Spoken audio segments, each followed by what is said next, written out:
These interviews have been undertaken as a part of Read On, an EU project undertaken with the support of the Creative Europe programme of the European Union and the Arts Council throughout the Irish partner West Cork Music. Today we are participating in the Passports activity, which is focused on citizenship and cultural identity. In Passports, we explore the meaning of citizenship and cultural identity in Europe in the 21st century. This activity aims at creating a better understanding of the culture and values of different communities through literature. In preparation, we have undertaken workshops with Graffiti Theatre, which have included readings and discussions on written works by Roddy Doyle and Una Min Kavanagh, who are joining us today. Awesome. Thanks, Sloan, for your brilliant introduction. Well done.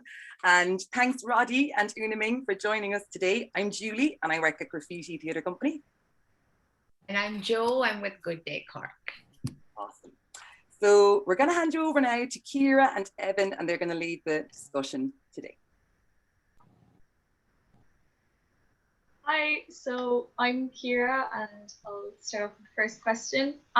So Roddy and Una Ming, could you tell us a bit about yourselves? Might start off with Una Ming. Yeah, so my name's Una Min Kavanagh. I am from County Kerry, although my accent these days is a bit mixed because I spent 10 years in Dublin, so I had to vary it slightly. But I try it when I'm at home in Kerry. It comes back to me, and it's very lovely. I'm a multimedia content creator and now an author, which I'm delighted about. And I suppose my biggest things that I partake in the most are things to do with the Irish language, and also things to do with cultural identity, and I'm a journalist by trade as well, so I work in the travel industry as well. Do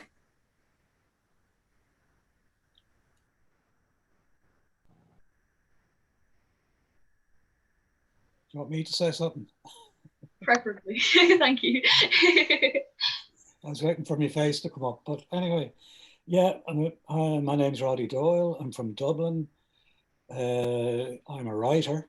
It's my full job. I used to be a school teacher, but I gave up teaching in 1993 to devote all my working day to writing. And my first book was published 34 years ago. So I've been writing for a long time. So I don't have the variety of occupations, just the one, which is a bit tedious in a way, really, but there you go. All right, thanks. I'm Evan, and we have a question for the both of you. Do you mind telling us a little bit about when you first started writing? Well, in comparison to Roddy, I'm very new at this in terms of being an actual author, but I have written in my career since I left college, which was in 2012. I started writing actually in secondary school, though. I wrote a play as a gift to my friend. It was something. It was a very questionable piece of work, which was, I still have it. I still have the manuscript actually in this very bedroom that I'm in. And sometimes I look back at it and cry a bit. But I also marvel in the fact that I have come so far, because without that kind of initial jump into writing, and indeed this reminds me, I came across some of my diaries from when I was a child. I thought I was profound and prolific, where I was just giving out about the weather most of the time. But I think that's when I started writing. But when I started writing seriously, it definitely was when I was in university, studying to be a journalist, and then afterwards when I worked in the newsroom, and subsequently was writing stuff aside from that, and then as an author too. Yeah. Roddy. Yeah, I suppose I did a bit of writing when I was in college in UCD, but I think really the writing started when I made it a discipline, part of the routine of my life. When I was in my early 20s, I had started work as a teacher, but I didn't have any responsibilities beyond myself, so to speak. I didn't have a family, I didn't have children, and I had a lot of holidays. So I particularly remember the summer of 1982, I went to London for June, July, and August of that year. And I got a bedsit, one room flat in North London. And I went to the local library in Wood Green most mornings certainly for a few hours and sometimes all day. And I gradually got into the habit of writing what became a novel. It was a very, very bad novel. But at the time, and it's never been published and it never will. But at the time, I think I realized quite quickly, if I'm going to be a writer, I have to be a writer. I have to spend hours writing and not thinking about it and reading other people's books and saying, I wish I could write that. So, and the reason I started doing this was because I was a voracious reader. I love reading. I always have. I'm often reading 3, 4, 5 books at the same time, not literally at the same time, but I'll read a chapter of one, put it down and pick up another. And I've always been like that. So I think at one point I just thought to myself, I'd love to have a go at that to see if I can write something. And but it was the discipline really. That's the good news in a way, because it is very doable. It's the bad news as well, because it is a bit of a discipline. You just have to sit by yourself. And I got into that habit quite early on in what I suppose I could call my career. So it's going back then, but I still feel that urge to write, even years and years later, and very often find it when I'm reading something good, I really want to just go up to my office and write something.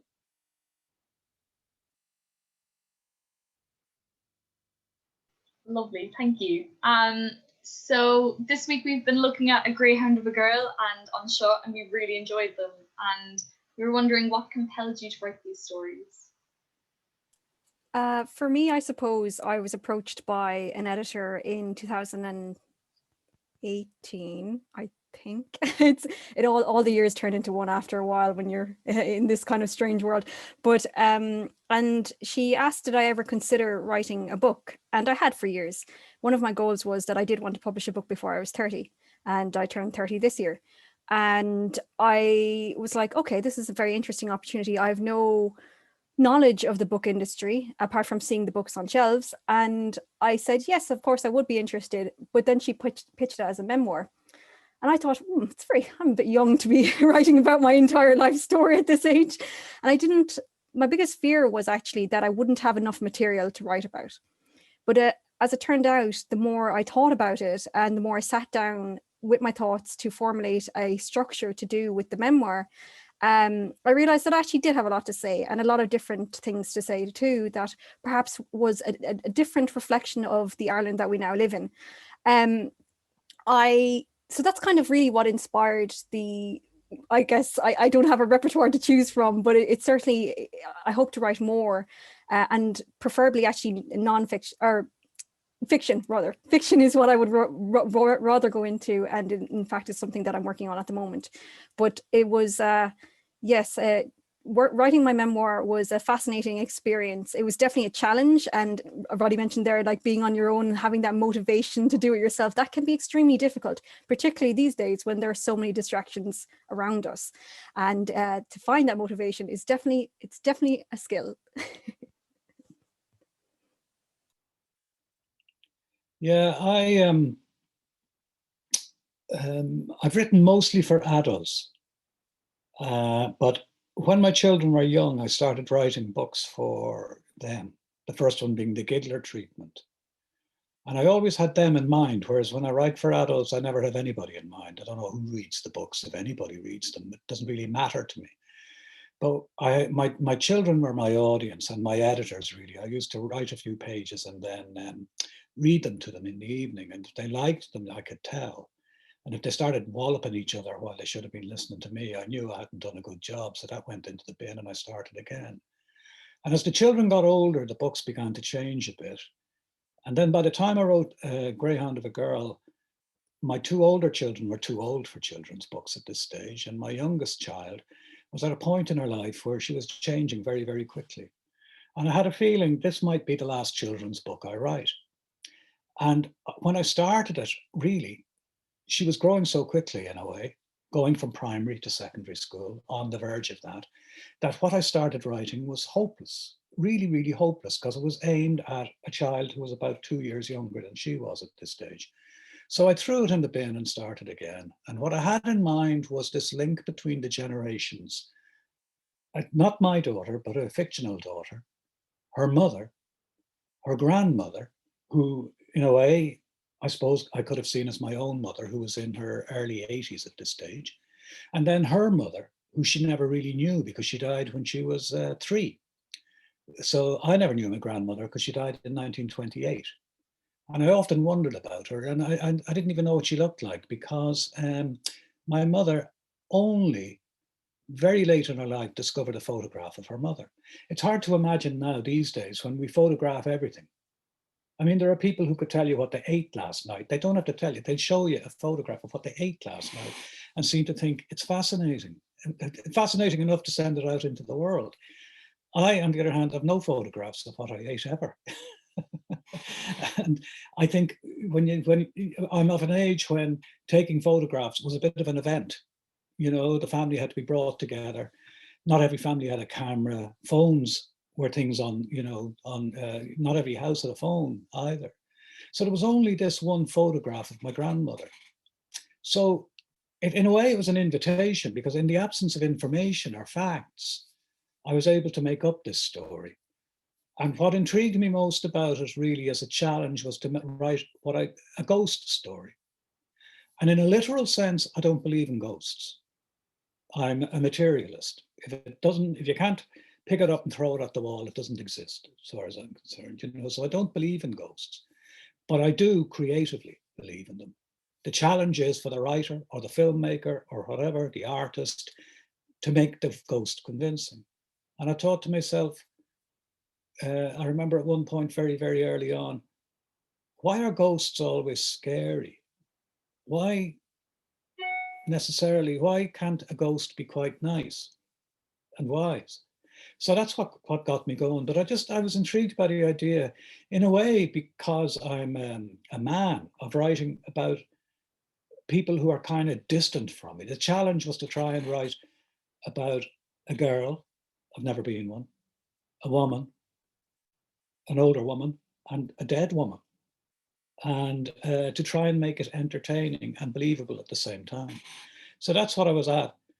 And it was a joy to write, but actually very hard.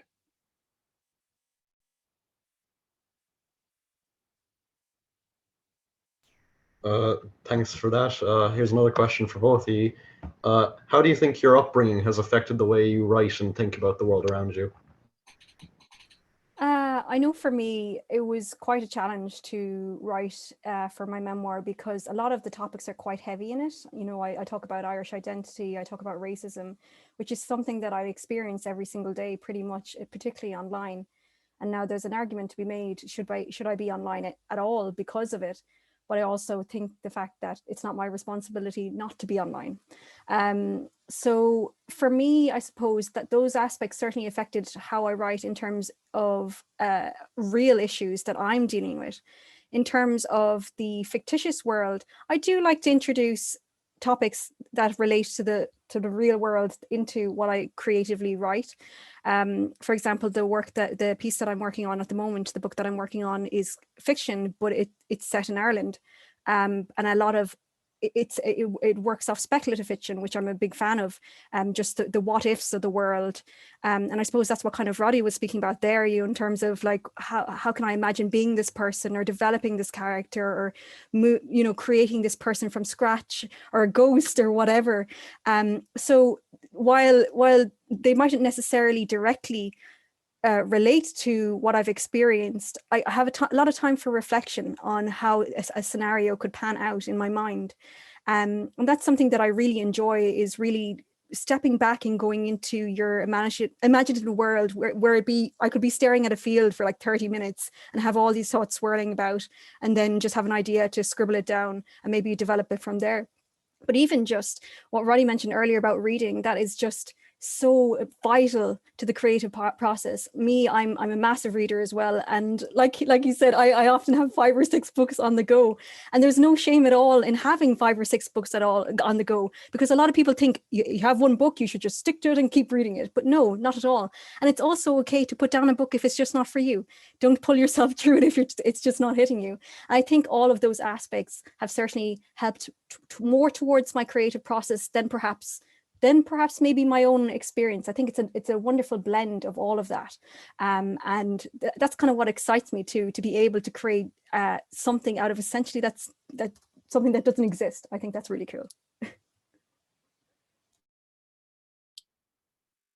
I think possibly from the writing point of view only, the most interesting thing about myself, and this is purely from the writing point of view, is that I've got older and I'm in my 7th decade.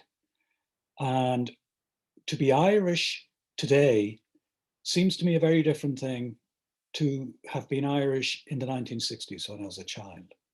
So for example, I never met a Black person until I went to college, and I kind of knew one Black man, kind of knew him to say hello to, but he wasn't a friend of mine.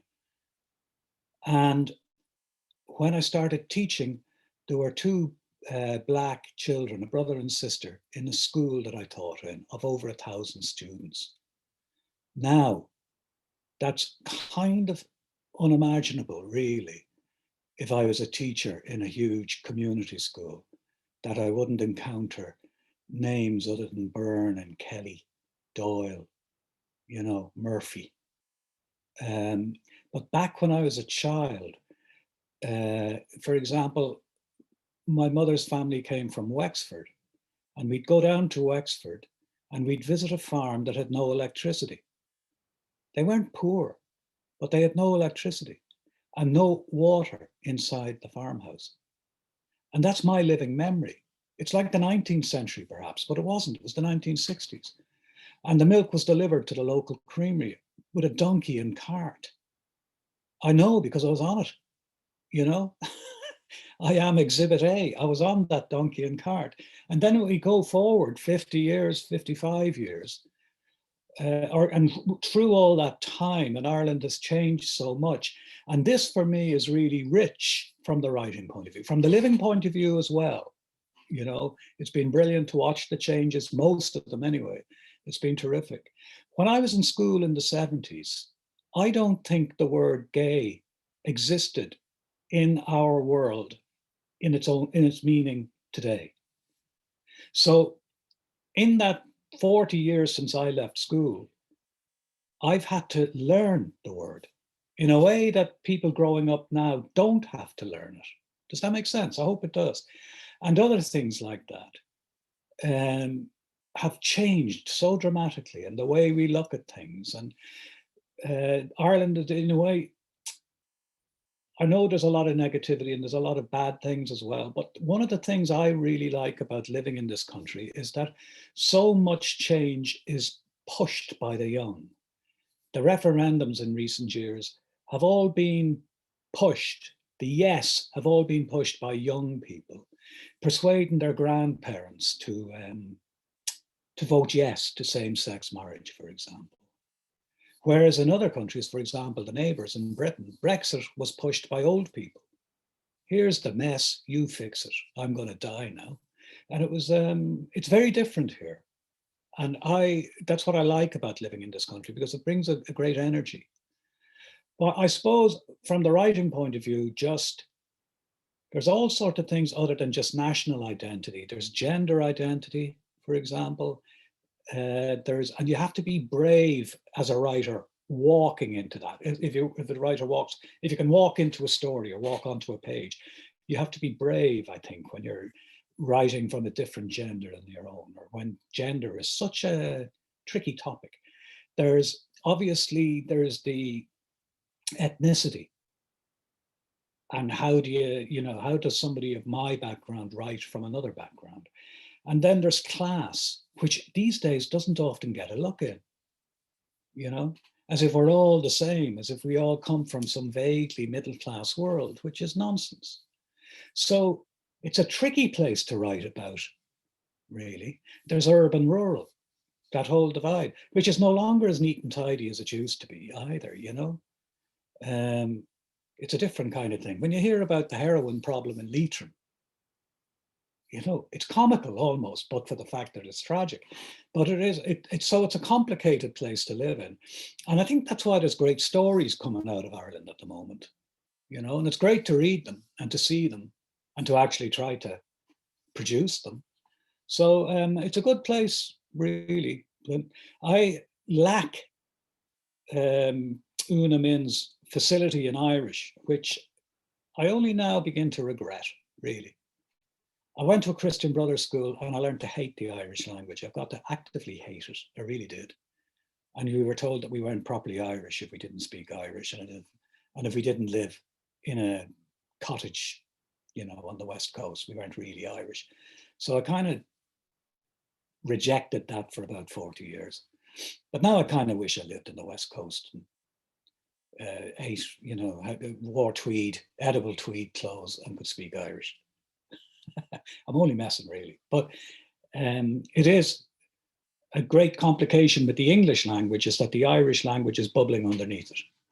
And now, of course, we've got people speaking Polish and other languages that they bring, or their parents or grandparents bring into the country. And those grammars are bubbling under our English as well.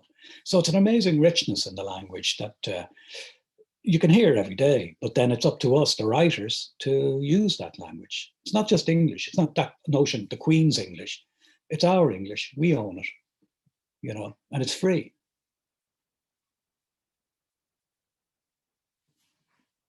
Lovely, thank you. So how do you approach your writing to fictional characters? Where do you get your inspiration from?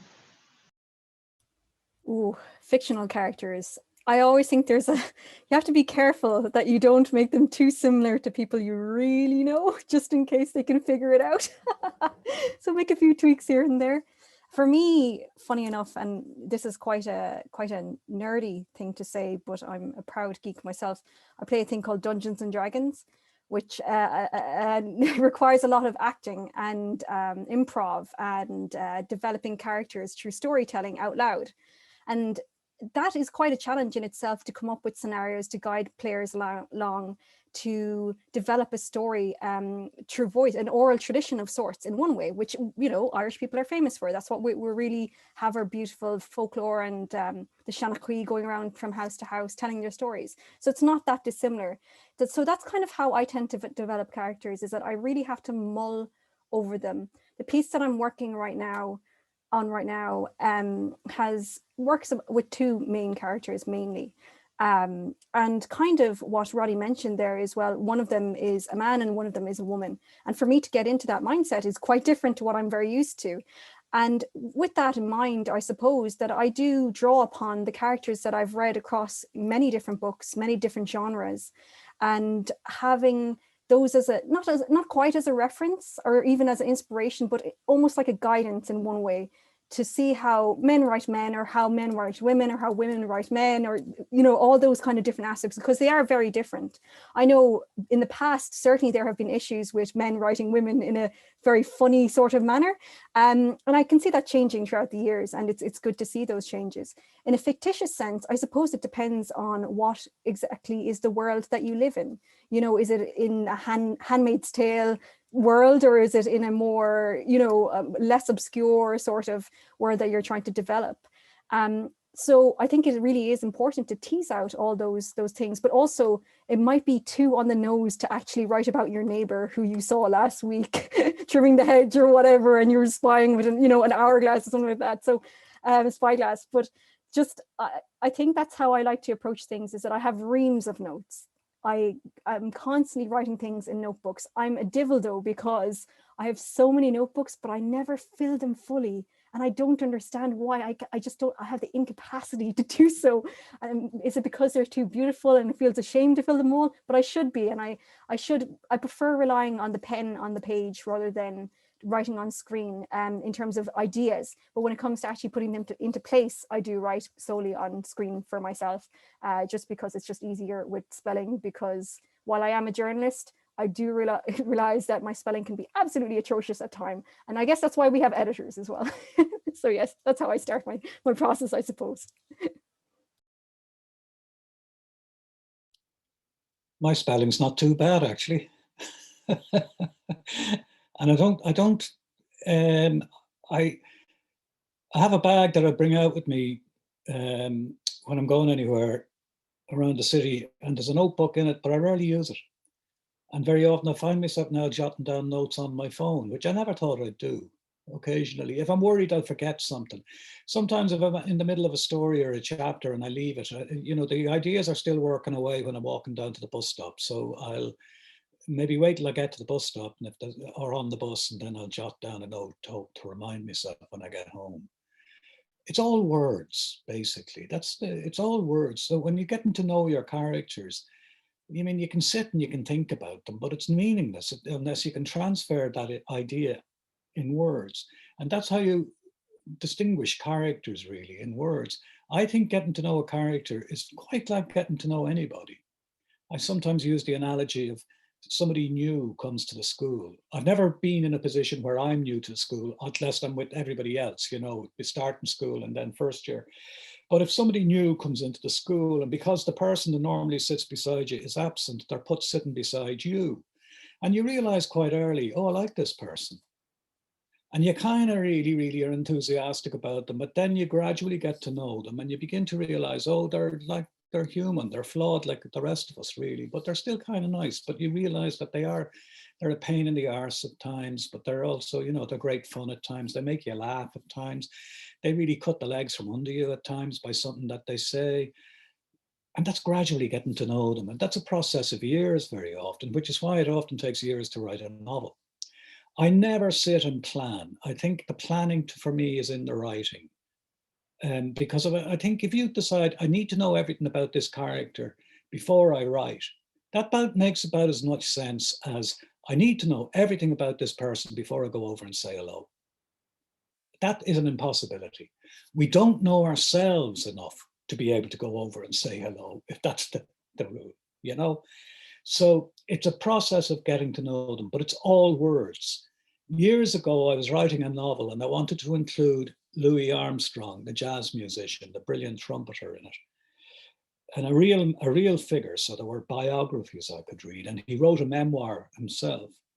And I noticed very quickly that he used the word nice a lot.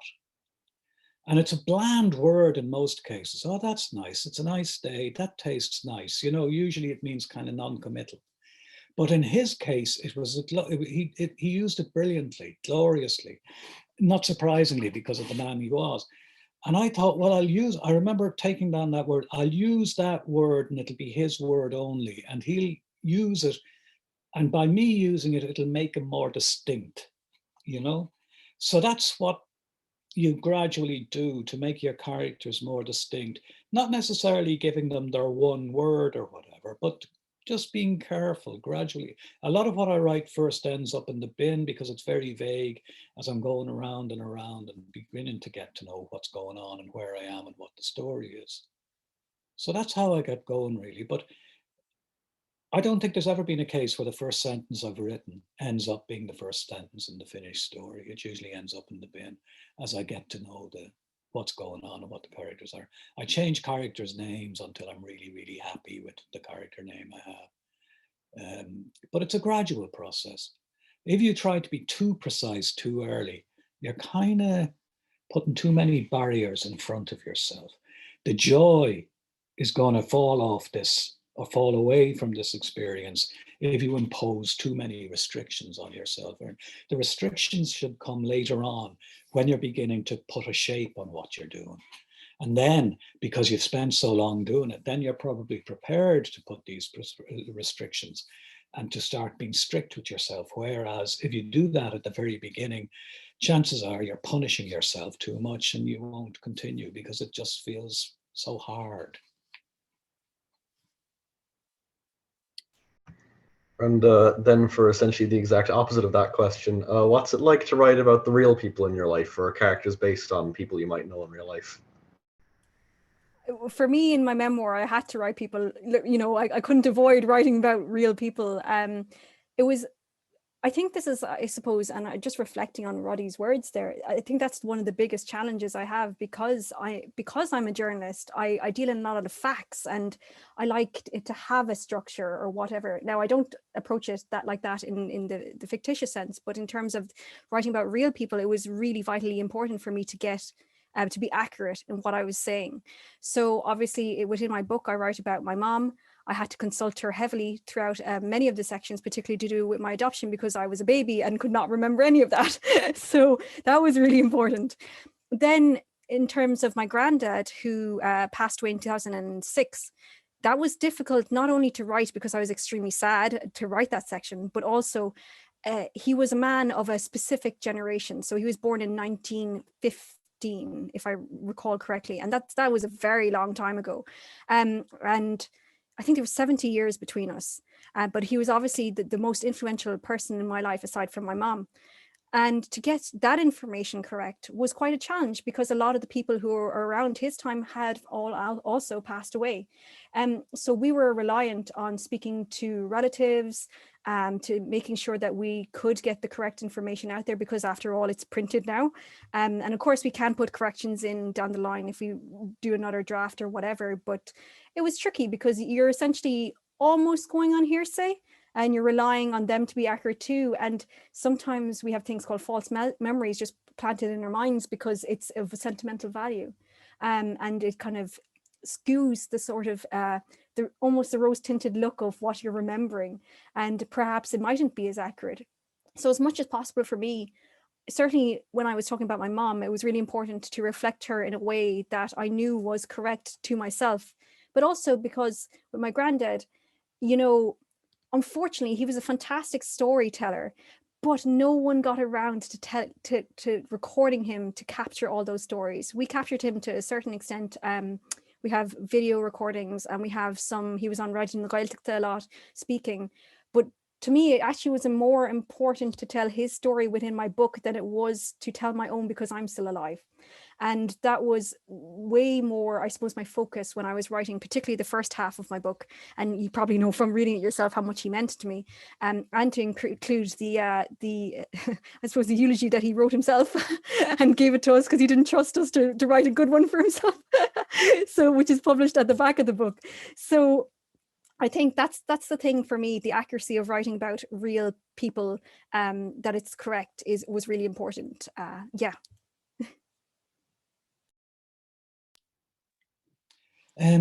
Most of what I do is fiction, and I don't feel any moral responsibility to fictional characters whatsoever. It's up to me to create them and to try and make them as believable as possible, really. And if you want them to be believable as possible, it has to be within bounds. I mean, like, we can be entertained by an evil character on the telly or in a film, but really, I don't think evil exists in a human sense, really. So I think people who behave really, really badly are human. So we can't write them off and say, oh, they were evil. So we can't just say Hitler was evil, because that's an escape in a way. He was human. So that makes it a bit awkward, because so am I. Does that mean I'm capable of behaving like Hitler? I would like to hope not, and so far so good. But it nevertheless, I think writing about fictional characters is much the same as writing about real people. Doing it as accurately as you can, and it all comes through your personal filter. So the notion of objectivity is nonsense in a way, really. The notion that you could do it without somehow bringing your own vocabulary with you. So if you, for example, are describing something that really happened to you, and you write the words, he glared at me. Glared is very much a choice. There are dozens of words you could use instead, but if you use glared, really, there's a violence in that term, isn't there? It's a good, clean, one-syllable word, so it's a good literary choice. You don't need any adverb with it. So I'm thinking in literary terms here, and actually there's much more than literature in the decision, because there's a violence, as I said, there's a drama in the word, and yet you're trying to be true. But I could have said, he looked at me, or he gazed at me, or he stared at me, but I wrote, he glared at me. So these are all choices. So none of them are objective, if that makes sense. The only substantial piece of work I did, well, I co-wrote a book with Roy Keane, but it was all Roy's words. And we did it together, but my job, I felt, was to capture all his words. So I transcribed everything I wrote. So I stayed within his words, And when I had to, for any reason, kind of go a bit loose with what he said, I'd come back. We used to meet once a week. I'd point out what I'd said instead. Is that okay with you, Roy? And he'd say yes. So therefore, it became his as well. And I did a book with my parents, a memoir of both of them. It must be nearly 20 years ago now at this stage, because I was always aware of the fact that my mother never knew her mother. And it struck me as being, it's believable enough that that could happen in the 1920s, but it struck me, if anything happened to my grandparents while my parents while my children were still young and they never really got to know them, there's something really unforgivable about them not knowing the story. So I started recording my parents. I'd ask them questions about their childhoods separately. I never did it together because my father would have dominated the conversation. So I kept him away and spoke to my mother and then spoke to him. And their backgrounds were very, very different, even though they were both born in the 1920s, but they couldn't have been different in many ways. So I did it, his chapter, her chapter, his chapter, her chapter, his chapter. But again, I kept it within their words. And when I strayed from their words, I gave them the chapters and asked them to read and to comment on them, and they could make changes as they wished. So I stayed within their words. I'm not more than half thinking, but I think possibly the next book I write will be kind of an imaginative memoir, as much fiction as memoir, about somebody I don't know, but actually at the same time is very close. So that seems to make no sense whatsoever, but it is actually the emotional truth. So it's very hard to think in terms of doing it accurately, because accuracy doesn't arise. It's about somebody who died before I was born. So it can't be accurate. But at the same time, I want it to be emotionally true. So the challenge would be to try and make it emotionally true, but finding the words that'll do that isn't like photographic. It's, because there's no photograph existent. So it has to be different. So it's all, writing about real people is much the same challenge as writing about fictional people, I think. It's back to what I said earlier. It's words.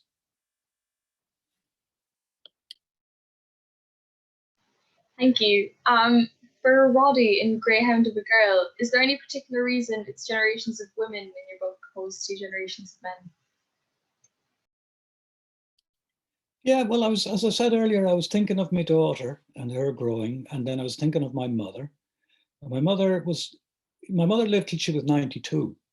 So she had and she was very healthy up until the last 5 months or so, and quite independent. In the last years of her life after my father died, she was quite independent and proud of that.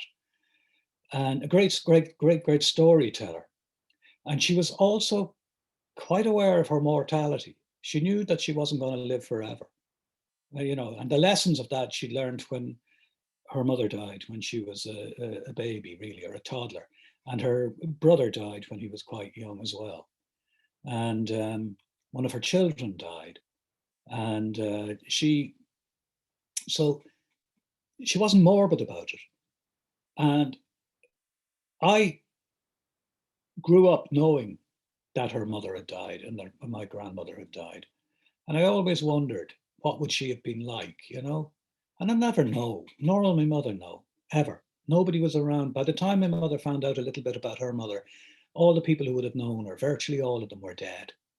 So it's an act of an imagination. But I just thought it'd be a nice thing to do, to try and be inspired by that sadness in my mother's life, to write a story that would entertain. And my hope would be, it is, I suppose, strictly a book for children, but I hoped that people of different generations, or if you like, different layers of the Irish story, would enjoy it. So the challenge, and I could use, for example, when they go on this trip to Wexford, I could use my own childhood memory there of Wexford and the excitement of going to Wexford. Again, when my father bought a car in the 60s and we all got into the car, no seat belts, nothing like that. They didn't exist. And he'd smoked a pipe, and he'd fill the pipe would be full of pipe. The car would be full of pipe smoke, which probably should have. These days he'd be arrested and jailed for cruelty to his children and the dog. The dog was with us as well. And you drove to Wexford. There were no motorways. Like, you know, took forever. Really, it seemed to take forever. A trip of 70 miles or so, 100 kilometers, it seemed to take forever. And I remember that, and I was able to use that. And so I was able to use, if you like, the energy that was in my daughter. I don't mean in a literal biographical sense, because Mary in the story is not my daughter, but that childish, on the cusp of adulthood energy, and then to use the energy of the old woman, which is there, but different. And sometimes looking backwards fondly, nostalgically, and sadly sometimes. And then the different energy that the ghost delivered, you know, the spooky things that she's capable of doing, the cheerfully spooky stuff. So that's why I wanted to write the story. It'd be a very, very different story if it was about a boy, his dad, his granddad, and the ghost of his granddad. Different story. One, hypothetically, I could write it, but the emotional urge wasn't there at the time. So that's why I wrote about these, the girl and the women. Just seemed a bit of a fairy tale, really, you know. And I like fairy tales when they're properly told, when there's a bit of an edge to them, when you realize, you know, that way they all live happily ever after. It's meaningless if there's a possibility that they won't, you know. So that's why I wrote that particular book, I think. You always have to say, I think, you know, you can never be too definitive. And here's a question for Una Ming. When you were writing Anseo, your memoir, was there any like specific audience or reader you had in mind? Yeah, I suppose, as I mentioned, you know, it was very important for me to represent my granddad in a reflective, in light that, because we have such connections to the Gaeltacht and we have a lot of family still there and living. So it was important to describe it in a way that I go to the Gaeltacht every single year, not as a summer college, because it's a way of living. You know, it's a community that's there, a vibrant living community. In terms of the audience, I suppose, when I was growing up, it was, we touched on schools earlier. I was the only brown person in my entire school, and this was in the 90s. So it was a very strange experience because I so obviously stood out. Now, the interesting thing, though, is because I went to a Gael school, and they were like, well, whatever, you speak Irish, we speak Irish, what's the big deal? You know, we're all in the same boat here. It doesn't really matter to us, which was really great because, you know, it meant that I could fit in a different sort of way. And that was really important for me at the time. I suppose realistically, the audience I wanted to represent was people like me in one way, that maybe don't have, that aren't given the opportunity to have a voice. Because as of right now, and obviously, you know, we come from a predominantly white society here in Ireland, but it is changing. You know, as Roddy mentioned earlier, you know, we're walking down the streets. It's a different world we live in, and that's exciting because we get a mishmash of cultures. It's an enriching experience. We get to try new things. It's wonderful. But I didn't have those influences for me growing up, because when I looked at TV, I only saw white faces. And it was very hard for me to relate to the people on screen. And I suppose maybe that's why I did retreat into my fantasy worlds in my mind, where I could create these characters. I find it funny because when I was a kid writing fictitious characters, they were white. And I don't know why that was, because I could have just written them as brown people and it wouldn't have made any difference. But for some reason, because of the society that I lived in, I just presumed, well, we're in Ireland, I guess they're white. So it's a funny thing. So my audience, I suppose, particularly with my memoir, was to reach out to all the people and to showcase that you don't have to be stereotypically looking Irish to be Irish, because we have very, very different stories. You know, even my neighbor growing up in Tralee, where I am right now, my neighbor also had adopted 2 girls from Vietnam. So I'm adopted from Vietnam, but it just happened, you know, that, and we're obviously friends with them and everything. But, you know, it was kind of unheard of in small town Tralee. I have a piece in my book where my granddad is wheeling me down the street in the pram, and this woman says, "Oh, Paddy, you know, what are you going to do when she grows up and she's speaking Vietnamese?" It's like, That was just the mentality. And looking back on it is it's so funny to look back on it, but that's just the society that we lived in at the time. And I suppose for me, the biggest thing as well was that just you kind of have to appreciate it was a different world and it was a different time. And now that we have to be acknowledge what has changed and moving forward, how exciting it can be. So that was kind of what I was looking at as I wrote that mostly. And the Irish language. So we've been looking at cultural identity this week, and we were wondering what defines being Irish for you, do you think?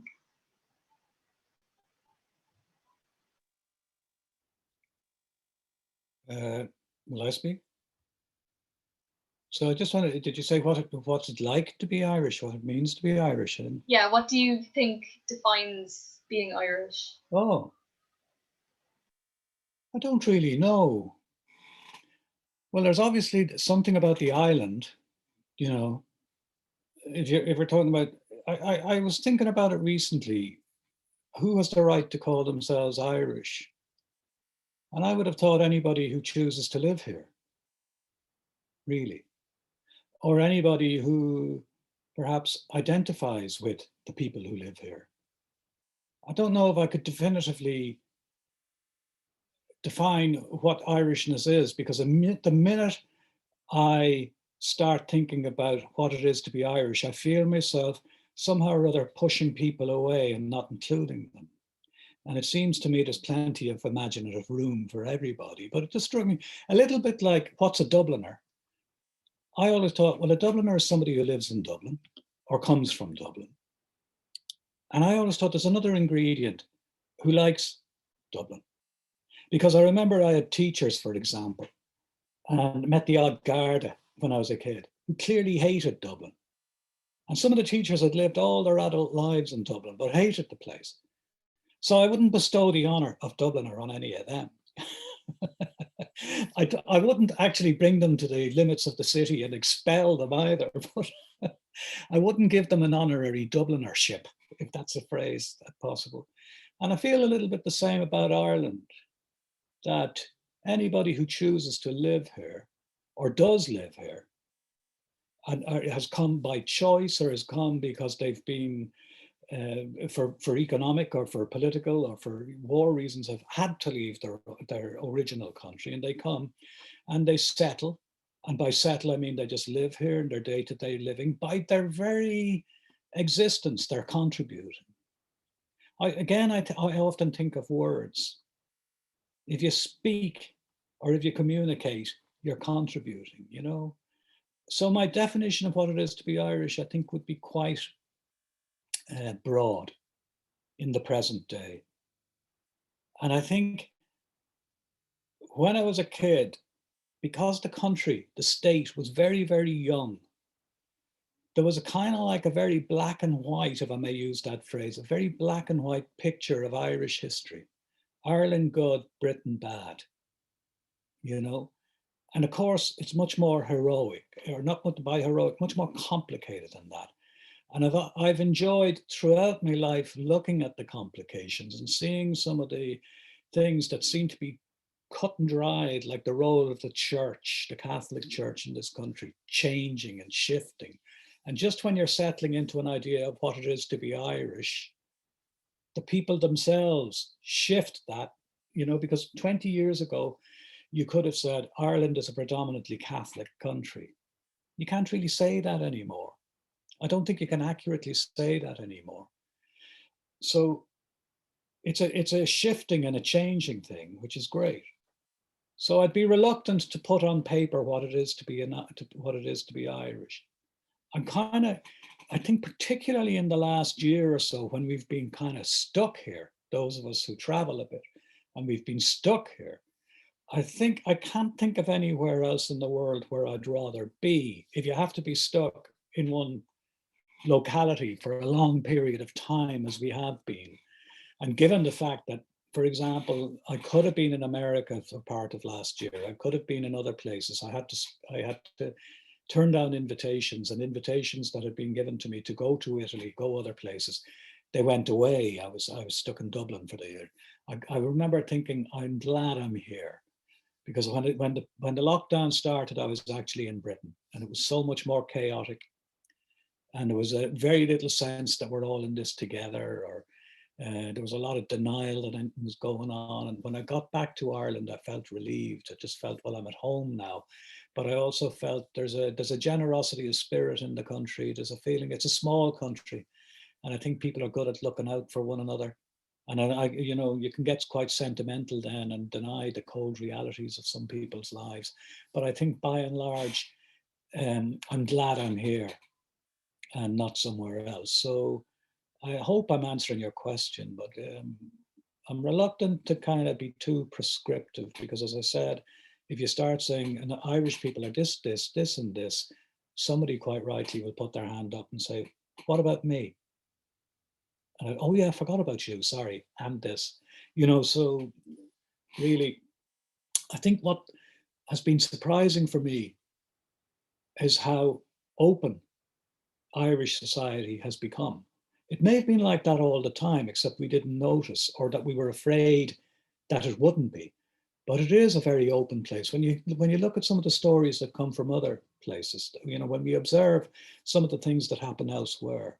And again, it's not to make, we're not, this is not a paradise by any means. I'm not pretending that for a minute, but I do think we do have a lot going for us. Yeah, we have a very clannish attitude sometimes to the Irishness, which I think is more, if one was to ask, like, what is an Irish person, that's a really complicated question. It really is, because there are so many levels to do with Ireland, and I suppose not even levels, is not even fair to say that, because like Roddy was saying there, you don't want to exclude anyone from that group, really. I always find it interesting how some people abroad tend to put their percentages of genetics up, which I also think is a terrible idea, because I never, or they say I have Irish blood, and it's like, okay, well, how far do you want to go back here? Do you want to go back to Cuchulainn? Like, do you want to go to Tuatha stage? Like, and that for someone like me, that isn't fair, because, I obviously was not born here, but I've been here since I was 6 weeks old.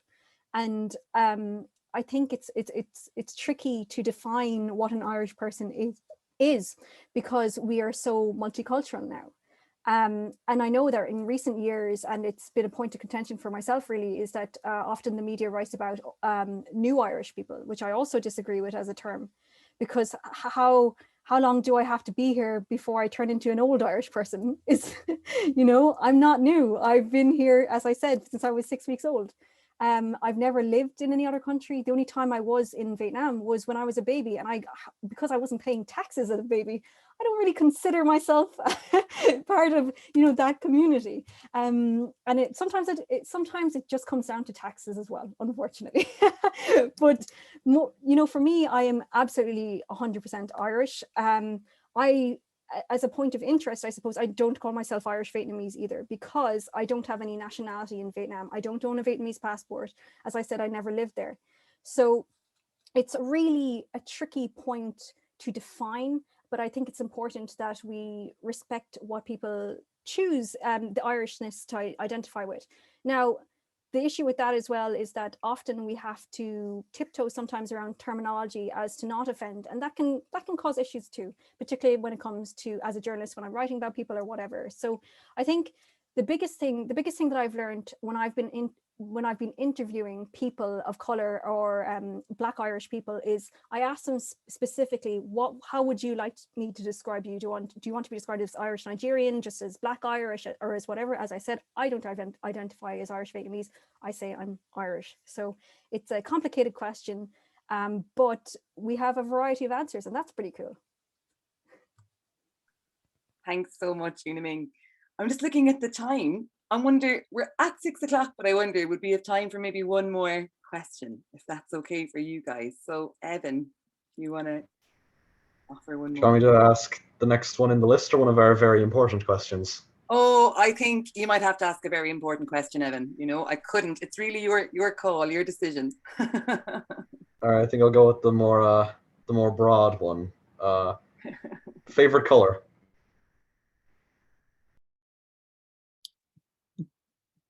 Are you serious?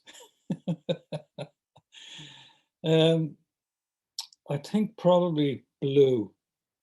I'm a Chelsea fan, football, so blue is the color.